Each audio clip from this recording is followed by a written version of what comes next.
mort d'un enfant de la télé à seulement 48 ans, Jean-Luc Delarue est mort. L'animateur et producteur télé est décédé des suites d'un cancer de l'estomac. Son état avait été jugé très critique par l'un de ses proches ces dernières semaines.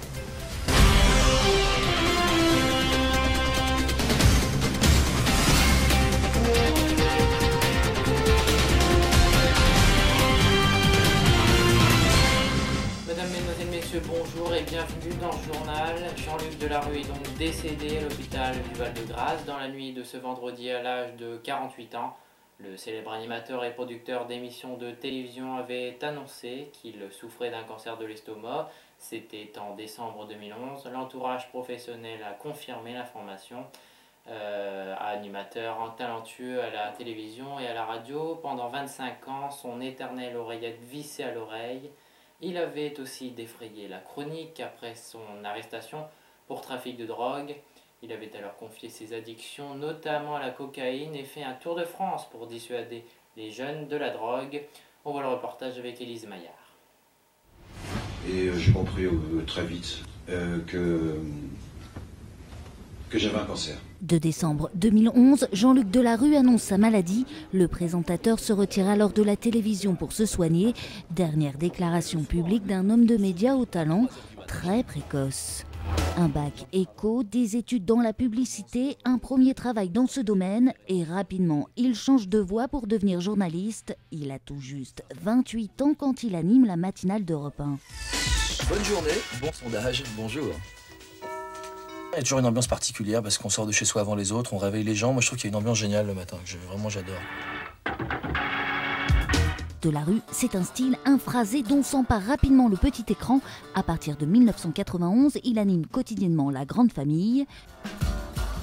Puis il part pour le service public où il crée l'émission Ça se discute. 15 ans d'antenne tout de même, l'homme à l'oreillette devient un poids lourd du PAF.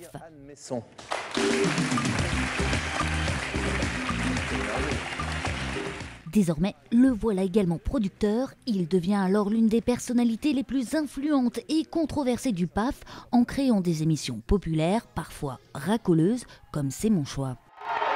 Seulement, rapidement, son image de gendre idéal est ternie. Jean-Luc Delarue multiplie les ennuis judiciaires, plaintes de salariés de sa société Réservoir Prod. Puis, dérapage. En 2007, il insulte les hôtesses et stewards d'un avion Air France. En 2010, il est placé en garde à vue dans une affaire de stupéfiants. Déterminé à s'en sortir, l'animateur entame alors une cure de désintoxication, puis une tournée de sensibilisation contre les méfaits de la drogue. Il tente ensuite un retour à la télévision, seulement comeback de courte durée. Malade, Jean-Luc Delarue doit cesser de travailler. Il avait 48 ans. Anders Behring Breivik a été condamné à 21 ans de prison, la peine maximale en Norvège, pour avoir tué en juillet 2011 77 personnes, une peine qui pourrait tout de même être prolongée si l'individu est toujours considéré comme une menace pour la société norvégienne, ont précisé les juges. François Hollande était à Berlin ce jeudi pour un dîner de travail avec la chancelière allemande, l'occasion de s'exprimer sur le dossier grec et la demande de délai du Premier ministre Antonis Samaras pour arriver à l'équilibre budgétaire. Et même si le couple franco-allemand cherche à avoir une position commune, les deux dirigeants ont du mal à s'accorder sur cette question. Claire Ricard. Je veux que la Grèce soit dans la zone euro. Nous voulons, je veux. C'est toute l'ambiguïté du couple franco-allemand sur le dossier grec. D'un côté, il y a la volonté affichée d'adopter une position commune, mais de l'autre, la difficulté de se mettre d'accord. Pour la chancelière Angela Merkel, le message est clair. Il ne faut pas accorder de délai supplémentaire à la Grèce pour arriver à l'équilibre budgétaire. Pour moi, il est d'abord important que nous respections tous nos engagements, que nous attendions le bilan de la mission de la Troïka.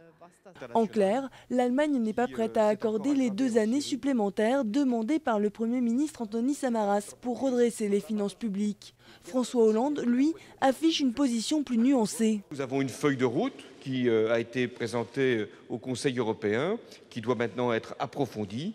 Et aussi bien la France que l'Allemagne, nous voulons donner une substance à cette feuille de route, aussi bien sur le plan financier que sur le plan économique et même sur le plan politique. Nous aurons à en discuter.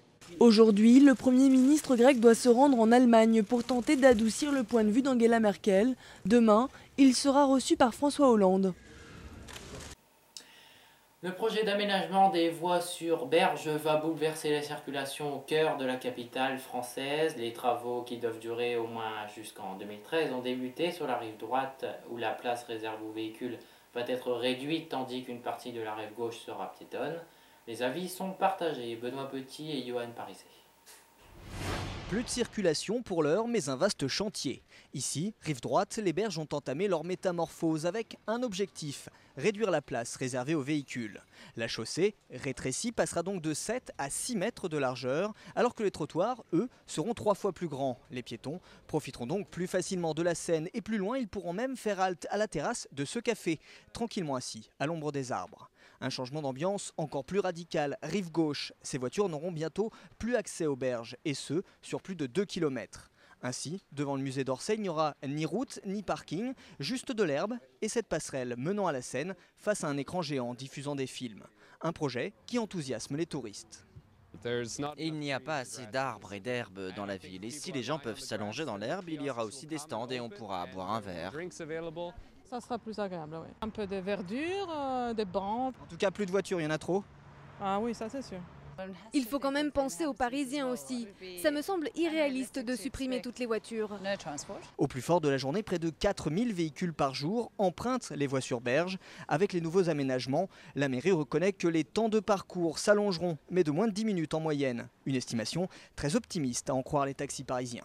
Toutes les personnes qui ont emprunté les voies sur berge, dorénavant, elles prendront les itinéraires bis, comme on dit. Je pense que ça va être difficile, oui. Les travaux d'aménagement doivent se poursuivre au moins jusqu'au printemps 2013. Voilà, et avant de se quitter, je vous rappelle la principale information, la mort de Jean-Luc Delarue, des suites de son cancer de l'estomac. Il l'avait annoncé en décembre 2011, l'animateur avait 48 ans. Voilà, fin de ce journal. Retrouvez-nous bien évidemment sur Facebook, DMZ TV. Je vous souhaite une excellente après-midi à tous et je vous dis à très bientôt.